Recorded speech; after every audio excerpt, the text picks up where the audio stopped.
Bryan Gould is the CEO of Aspenleaf Energy, and he's in Toronto and joins me right now because I have questions to put to him once I ask you to donate and subscribe to keep us on the air.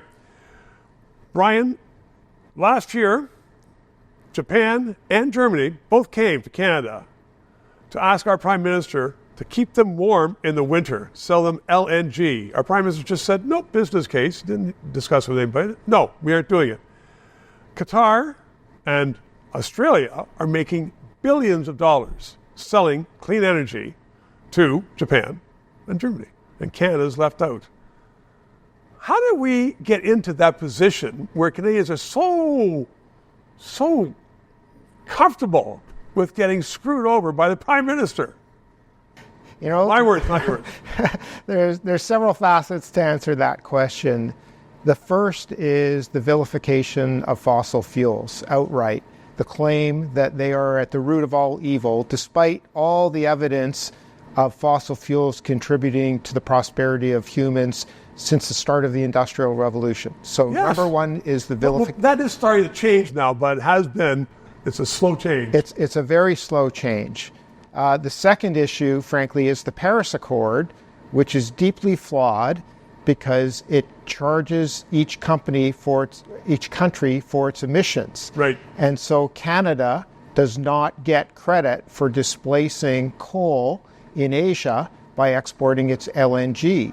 And the Paris Accord, in my view, is fundamentally and irretrievably flawed, and yet we dogmatically cling to the targets set forward in that accord. It's a bad deal for Canada. So, but you're an expert at those kind of things, and I'll tell you that I'm sure that 99.9% of Canadians don't know what the Paris Accord did. It's just something that they signed over there, and our Minister of Energy at the time had 5 photographers with her all the time.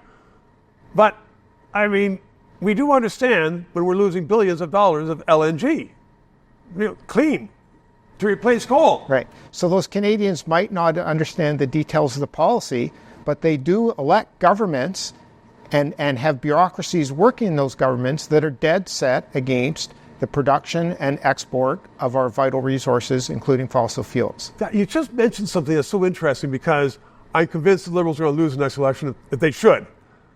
But the bureaucracy across the country are against it. Does a politician have a chance to change that around?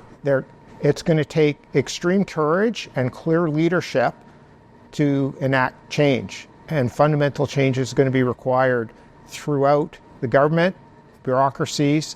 I personally believe the attitude of Canadians has changed. They're waking up to the realities of a new geopolitical threats and affordability issues in this country. But it's going to take courage and time to fix this problem. I hope you're right. I hope we have it. Bryan Gould, thank you very much. This show provides independent analysis of the issues. We are not paid by the government.